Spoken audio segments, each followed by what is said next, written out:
প্রত্যেকদিন সকালবেলায় রান্নাঘরে এসেই প্রথমেই আমার মেয়ের জন্য আর ওর বাপির জন্য খাবার রান্না করতে বসিয়ে দিই। প্রথমেই ওদের খাবারটা বসিয়ে দিই, তারপর আমাদের জন্য রান্না করি। তার কারণ হচ্ছে গিয়ে আমার মেয়ে আলাদা খাবার খায়, ওর বাপি আলাদা খাবার খায়। আর আমরা ৩ জন একই খাবার খাই। তো হ্যালো এভরিওয়ান, গুড মর্নিং। কেমন আছো সবাই? আশা করছি তোমরা খুব ভালো আছো, যে যেখানেই আছো সুস্থ আছো। আমিও বেশ ভালোই আছি। আজ আরো একটি নতুন ব্লগে তোমাদেরকে জানাই অনেক স্বাগত, অনেক অনেক ভালোবাসা। আমার মেয়ে তো এই ২ মাস হলো তেমনভাবে কোনো কিছু খেতেই চাইছে না। বিশেষ করে ভাত তো খেতেই চাইছে না। সেইজন্য ওর জন্য যে আমি কি রান্না করব, কি খাবে আমার মেয়েটা, সেই টেনশনে এখন আর ভালো লাগে না। কোনো কিছুই রান্না করতে তেমন একটা ইচ্ছা করে না। আমার মেয়ে যদি না খায় তাহলে কোনো কিছু রান্না করতে ইচ্ছা করে বলো? কোনো কিছুই করে না। কি করব? এদিকে সকালবেলায় ভাবলাম তাহলে একটু সুজি রান্না করে দিই। প্রত্যেকদিন তো সুজি একইভাবে রান্না করি। তো ভাবলাম তাহলে আজকে একটু ওর জন্য আম দিয়ে সুজি রান্না করি। এখন যেহেতু বাড়িতে আমে ভর্তি রয়েছে আর আমাদের তো গাছে আম হয়েছে, অনেক আম হয়েছে। সেইজন্য মেয়ের জন্য আমি একটু আম দিয়ে সুজি রান্না করলাম। সকালবেলায় রান্না করলাম, তারপর মেয়েকে খাইয়ে দিয়েছি। আমার খাওয়া-দাওয়া হয়ে গেছে। তারপর এদিকে চলে আসলাম আমি ওপরের ঘরে। তোমাদের দাদাভাই গতকালকে দুপুরবেলায় ফলগুলো নিয়ে এসেছে। আর ও যখন ফল আনে তখন দুপুরের দিকে নিয়ে আসে, আর না হলে রাতের দিকে নিয়ে আসে। সেইজন্য এই ফলগুলো দিনের দিনে আর গোছানো হয় না। পরের দিনেই গুছিয়ে থাকি। মৌসম্বি লেবু নিয়ে এসেছে, সেই সঙ্গে আপেল এনেছে আর এনেছে লিচু। এখন ২-১ দিন পর পর লিচু নিয়ে আসে। আর তোমাদের দাদাভাই লিচু খেতে খুব পছন্দ করে। সেই সঙ্গে আমারও বেশ ভালো লাগে, সেইজন্য নিয়ে আসে। আর এদিকে দেখো আপেলগুলো এখন আমি আলাদা করে রাখলাম, একসঙ্গে রাখলাম না। আর কি বলতো, এখন যে পরিমাণে গরম, আপেল তারপর মৌসম্বি লেবু এগুলো প্লাস্টিক থেকে বের করে রাখাই ভালো। এমনিতে বাইরে থাকলেই ফলগুলো নষ্ট হয়ে যায়। সেজন্য ভেবেছি যে ফ্রিজের মধ্যেই রেখে দেব। তো এদিকে দেখো ফলগুলো গোছানো হয়ে গেছে।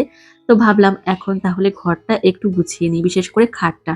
মেয়েকে সঙ্গে করে আনিনি, ও নিচের ঘরেই রয়েছে। আর এদিকে আমি ঘরে এসেই এখন আমি বিছানাটা তুলে নিচ্ছি। তোমাদের দাদাভাই বলল যে এই রুমের জন্য একটা ফার্নিচার আমাকে কিনে দেবে। তো কিনে দেবে হয়তো মাসখানেক লাগবে, কি ১৫ দিন লাগতে পারে। তবে কি ফার্নিচার তোমাদের পরেই জানাবো। আগে ঘরে আসুক ফার্নিচারটা, তারপর তোমাদেরকে জানাবো। এই রুমের মধ্যে আরো কিছু কাজ বাকি আছে, সেগুলো হচ্ছে গিয়ে এই ব্যালকনির যে দরজাটা রয়েছে, যে জানলা রয়েছে, এখানে না পর্দা দেব। তো জানলাটা এইভাবে থাকে, দেখতে একদমই ভালো লাগে না। অনেকদিন ধরেই ভাবছি যে জানলাটার এখানে পর্দা দিয়ে দেব। তো সেইজন্য ভাবছি যে কিছু একটা করা যাক। তো তোমাদের দাদাভাইকেও বলেছি, তোমাদের দাদাভাই বলল কি এখানে দেওয়া যাবে না। তো আমি বললাম কি যে এক পাশে তো দাও, আরেক পাশে না হয় খোলা থাক। মানে আরেক পাশে তো ওয়ারড্রপ রয়েছে, আর ওর ওয়ারড্রপের দরজাটা খোলা যাবে না। তো আমি বলেছি যে এক পাশে তো ওয়ারড্রপ রয়েছে, তাহলে ওই পাশে পর্দা দিতে হবে না। আরেক পাশে ফাঁকা রয়েছে, তাহলে ওই পাশটাতে পর্দা দিয়ে দাও। তো বলল ঠিক আছে। তোমাদের দাদাভাই তো আর পারে না, একটা ভাইকে ডাকবে, ও কারেন্টের কাজ করে। তো ওই ভাইকে দিয়েই কাজটা করাবে। আর এমনিতেই আমাদের ঘরে এখনো অনেক কাজ বাকি আছে, বিশেষ করে ড্রয়িং রুমে। সেখানে লাইট লাগাতে হবে, ঝাড়বাতি লাগাতে হবে, ফ্যান লাগাতে হবে। সেইজন্য সেখানেও বেশ কিছু কাজ রয়েছে। ওকে বলেছে, মানে ওই ভাইটাকে জানিয়েছে যে আমাদের বাড়িতে এসে কাজগুলো করে দিয়ে যা। কিন্তু সে এখনো আসেই না। প্রায় মাসখানেক হয়ে গেল ওকে অর্ডার দিয়েছে লাইট, ফ্যানের, সমস্ত কিছুরই। কিন্তু ও এখনো আসলো না। কবে আসবে কে জানে। আর এমনিতেই ড্রয়িং রুমে একটা ডাইনিং টেবিলের খুবই দরকার, খুবই দরকার। আর ডাইনিং রুমটা একদমই মানে খারাপ লাগে। খারাপ লাগে বলতে একদমই ফাঁকা, তো সেইজন্য দেখতে ভালো লাগে না। তবে আমরা যেয়ে চাইলেই নিয়ে আসবো, কিন্তু এটা সম্ভব নয়। তো তার জন্য একটু ওয়েট করতে হবে। তোমাদের দাদাভাই কবে এনে দেবে তার জন্য ওয়েট করতে হবে। তবে নেব, খুব তাড়াতাড়ি ইচ্ছা আছে। আর তোমাদের একটা আমি পার্সেল দেখালাম। ওর মধ্যে আমার একটা 2 পিস রয়েছে। ভেবেছি তোমাদের অন্য একটা ব্লগে দেখিয়ে দেব। তো বেশ কয়েকটা আমি 2 পিস নিয়েছি, ভেবেছি একটা ব্লগে আমি সবগুলো দেখিয়ে দেব। তো এদিকে দেখো এখন চলে আসলাম আবার রান্নাঘরে। নিচে গিয়েছিলাম, দেখলাম আমার মেয়ে বসে রয়েছে। তো ওর দাদাভাইয়ের ঘরে টিভি দেখছে ওর দাদাভাইয়ের সঙ্গে। তো ভাবলাম এদিকে আমি মৌসম্বি লেবুর রস করে নিই, তাহলে ওকে আমি খাইয়ে দিতে পারবো।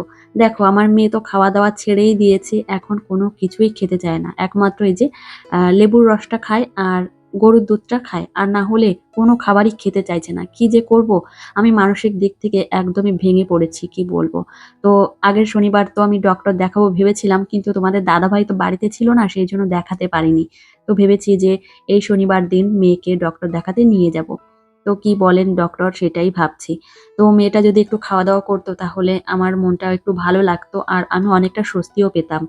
তো এদিকে আমার লেবুর রস করা হয়ে গেছে। তো মেয়ে নিচে ছিল, ওকে নিয়ে এসেছি। মেয়েকে লেবুর রস খাইয়ে দিয়েই তারপর ওকে আমি স্নান করাবো। তো এই অবস্থা হয়েছে মেয়ের, কি বলবো? কোনো কিছুই ভালো লাগে না। আর নিজের বাচ্চা যদি না খেতে চায় তাহলে মায়ের যে কি কষ্ট। আর সেই সঙ্গে কেউ যদি মুখের সামনে বলে যে, "তোর বাচ্চা রোগা হয়ে গেছে, খেতে দিস না নাকি?" মানে অনেকে আছে এই টাইপের কথা বলে। তখন মনের মধ্যে খুবই কষ্ট লাগে। কি যে কষ্ট লাগে মনে হয় কান্না পায়। সত্যি বলতে এমনটাই মনে হয় আমার। আর এরকমটা আমি কষ্ট পাচ্ছি। আমার মেয়ের আবার সোমবার থেকে স্কুল শুরু হবে। আর স্কুল যখন শুরু হয় তখন তো সকালের খাবার খেয়েই চলে যায়। আর টিফিন দিলে তো খায় না। তো সেই জন্য আরো বেশি কষ্ট হচ্ছে। ওই জল দিই, একটু জল খায় সেটাই। কোনো কিছুই খেতে চাইছে না। তোমাদের বাচ্চারা যদি এরকমটা করে থাকে অবশ্যই জানিও। বিশেষ করে আদিশ্রীর বয়সী যারা আছো, যারা দেখছো, তোমাদের বাচ্চারা যদি এমনটা করে থাকে যে হঠাৎ করে খাওয়া-দাওয়া করছেই না, তাহলে তোমরা একটু জানিও। তাহলে মন থেকে অনেকটা স্বস্তি পাবো।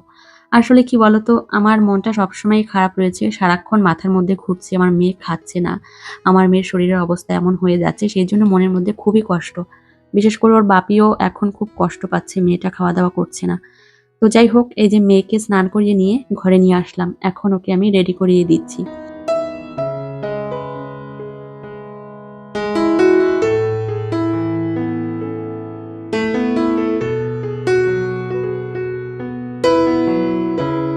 আমার মেয়ের যে ওয়েটটা রয়েছে, সেই ওয়েটটা একই জায়গায় দাঁড়িয়ে আছে। না কমছে না বাড়ছে। একই জায়গায় আছে। এই নিয়ে ডক্টরের সঙ্গে কথা বলবো। সেই সঙ্গে মেয়ে খাচ্ছে না কেন? সেটা নিয়েও কথা বলবো। আর বিশেষ করে আমার মেয়ে মুখের মধ্যে খাবার নেয়। এমন না যে খাবার নেয় না বা মুখ বন্ধ করে থাকে বা মুখের মধ্যে খাবার নিয়ে বসে থাকে, এমনটা না। ও মুখের মধ্যে খাবার নেবে। যতবার আমি ওর মুখের সামনে খাবার নেব, খাবার নেবে। কিন্তু ওর মুখে খাবার নেওয়ার সঙ্গে, সঙ্গে জিভ দিয়ে ঠেলে ফেলে দেবে। তো ও খাবার জিভ দিয়ে ঠেলে এইভাবে ফেলে দেয়, সেইজন্য আমি লাইট দিয়ে ওর মুখের মধ্যে চেক করেছি যে মুখের মধ্যে ঘা হয়েছে কিনা বা কোনো কিছু হয়েছে কিনা। কিন্তু দেখলাম না, ওর মুখের মধ্যে ঠিকই আছে।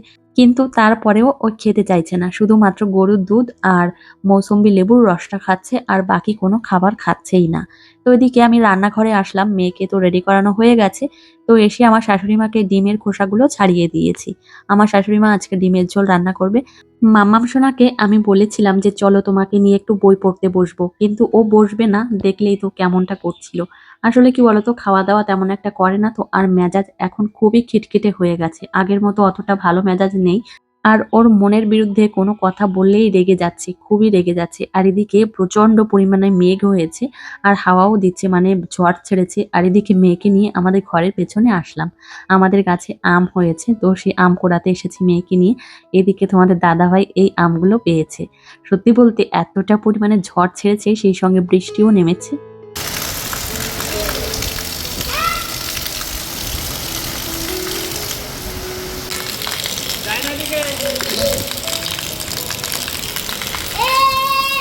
তো তোমাদের দাদাভাই ছাদে এসেছে প্রথমেই, তারপর আমি আর আমার মেয়ে এসেছি। এসে দেখলাম যে ছাদে একদম জল থই, থই করছে। তারপর এদিকে আমি ছাতা মাথায় দিয়ে একটু দাঁড়িয়েছিলাম আর খালি পায়ে হাঁটছিলাম। বেশ ভালো লাগছিল। আর ছোটবেলার কথা মনে পড়ছে। কত যে বৃষ্টিতে ভিজেছি স্কুলে যাওয়ার সময়, আসার সময়। আর এখন দেখো বৃষ্টিতে ভেজাই হয় না। মেয়েকে নিয়ে একটু বৃষ্টির মধ্যে গেলাম। তো আমার মেয়ে তো খুব ভয় পাচ্ছিল। তো এদিকে দেখো সত্যি খুব ভালো লাগছে ছাদে এইভাবে খালি পায়ে বৃষ্টির মধ্যে দিয়ে হাঁটছি।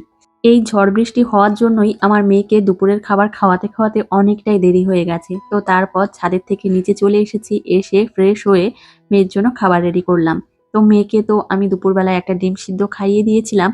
সেজন্য আজকে আর ডিমের ঝোল ওকে খাওয়ালাম না। এদিকে মেয়ের জন্য খাবার রেডি করে নিয়েছি। এখানে সাদা ভাত রয়েছে আর পটল, আলু দিয়ে শিঙি মাছ দিয়ে তরকারি হয়েছে, সেটা দিয়েই মেয়েকে খাইয়ে দেব। আমাদের বাড়িতে জানো তো বেশিরভাগ বিলের মাছ, মানে দেশি যে মাছগুলো হয় সেই মাছগুলোই বেশি খাওয়া দাওয়া হয়। তো তোমরা তো জানোই। আর শিঙি মাছটা আমাদের বাড়িতে বেশি খাই, মানে বেশি রান্না হয়। তো যাই হোক, এই যে মেয়ের খাবার রেডি করে নিয়েছি। চলো একদমই সময় নষ্ট না করেই মেয়েকে গিয়ে খাইয়ে দেবো। এমনিতেই অনেকটাই বেলা হয়ে গেছে মেয়েকে খাওয়াতে, খাওয়াতে। আদিশ্রীকে দুপুরের খাবার খাইয়ে দিয়েছি। তারপর এদিকে মা আর মেয়ে মিলে চলে এসেছি আবার ওপরের ঘরে। তোমাদের সঙ্গে একটা জিনিস এখন দেখাবো। অবশ্যই যারা শর্ট ভিডিও দেখেছো তারা তো জানোই। আর এখন যারা দেখছো এই বড় ব্লগটা, তারা এখন তোমরা দেখে নাও। এর মধ্যে একটা টিফিন বক্স রয়েছে, মেয়ের জন্য অর্ডার করেছিলাম।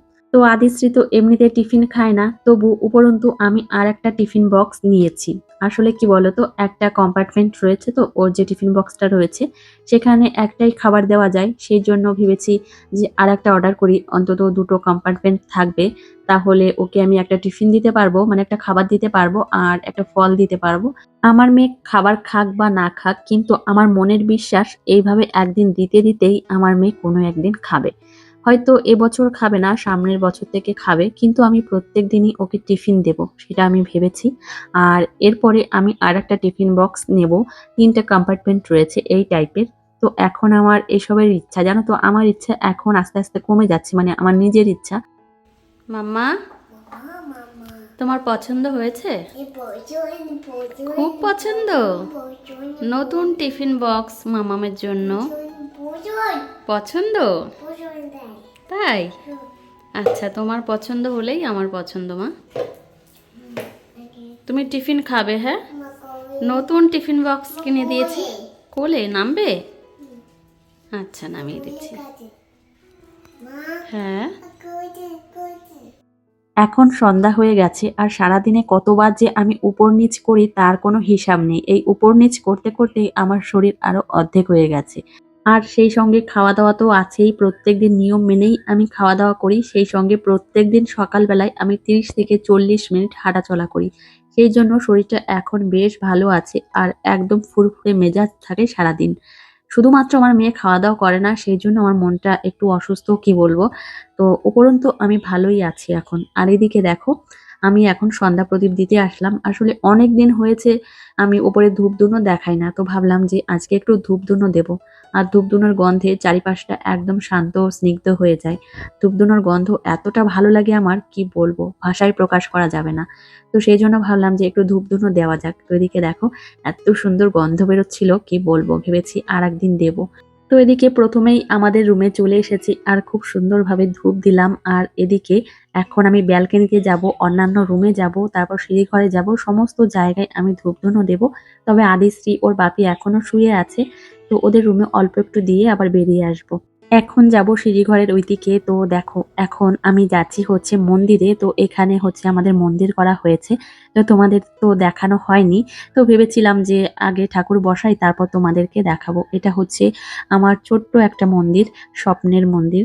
তো ভেতরে অনেক কারুকার্য করা হয়েছে, তোমাদের অন্য এক সময় দেখাবো, অবশ্যই দেখাবো। আর এদিকে ব্যালকনিতে চলে আসলাম, ব্যালকনিতে এসে এখন আমি ধূপধুনো দেখালাম। ঘরের মধ্যে এখন আমি কর্পূর দেব।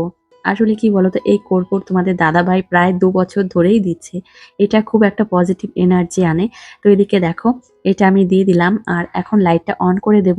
তো এই যে লাইট অন করে দিলাম, এখন এর একটা তাপ হবে, তো সেই তাপে কর্পূরটা গলে যাবে। তো তারপর কি হবে, ঘরের মধ্যে কর্পূরের গন্ধ হবে আর খুব ভালো লাগে গন্ধটা। দেখো, লাইট অন করে তোমাদের একটু দেখালাম আর লাইট অফ করে তোমাদের একটু দেখালাম, কি ভালো লাগছে দেখতে বলো।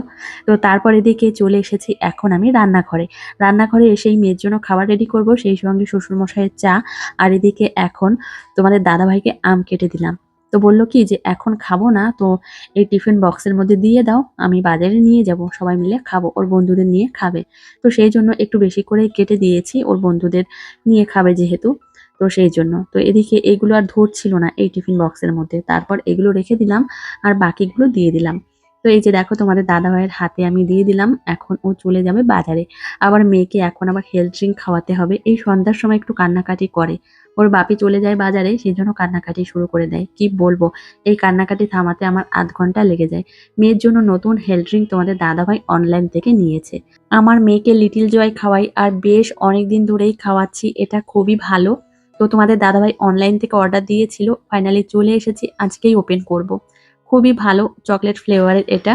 আর এটার দাম নিয়েছে হচ্ছে ১২৯৯ টাকা। আদিশ্রীর জন্য এখন যে হেলথ ড্রিঙ্কটা আমি তৈরি করব এটাই খাবে, এটা খুব ভালো করেই খেয়ে নেবে, কিন্তু বাকি যে খাবারগুলো খেতে চায় না। দেখো, এক কথা কতবার ভালো লাগে বলতে যে খেতে চায় না, খেতে চায় না, তোমাদেরও হয়তো শুনতে ভালো লাগে না, কিন্তু কি করব বলো, এই পরিস্থিতির মধ্যে দিয়ে যাচ্ছি, সেই জন্য তোমাদের সঙ্গে বলে ফেলি। তো এদিকে মেয়েকে হেলথ ড্রিঙ্ক খাওয়ানো হয়ে গেছে। তো তারপর চলে এসেছি এখন ওকে বই পড়াতে। তো আমার কাজগুলো তো আমাকে করতেই হবে, যত কাজই করো না কেন, কিন্তু মেয়েকে তো সময় দিতেই হবে, ওকে তো নিয়ে বই নিয়ে আদিশ্রী বসাতে হবে। এখন লেখাপড়া করতে বসেছে, তাই তো? তো এদিকে লিখতে দিয়েছি আমি, শূন্যস্থান পূরণ করো। মাম্মাম লেখো। হ্যাঁ বলো। 8 লেখো।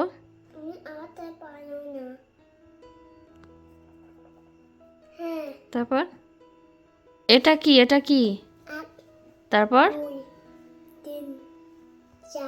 তারপর তারপর লেখো। 6 লেখো। এই 5-এর মতোই লিখতে হয়, 6 লেখো। হ্যাঁ হ্যাঁ, এখানে জুড়তে হবে না, এখানে মোছো, এখানে ফাঁকা রাখতে হবে।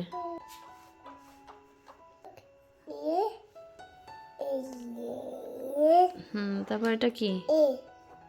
তারপর হ্যাঁ লেখো। লেখো ওটা কি বলো। হ্যাঁ লেখো। হ্যাঁ আচ্ছা। তো চলো বন্ধুরা, আজকের ব্লগটি আর বেশি বড় করব না, এখানেই শেষ করব।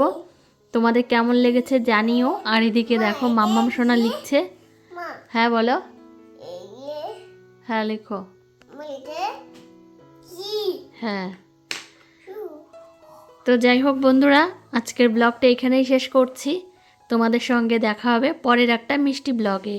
মাম্মা টাটা করো। দেখা যাচ্ছে না তোমাকে, ওঠো ওঠো, টাটা করো মিমিদেরকে। বাই।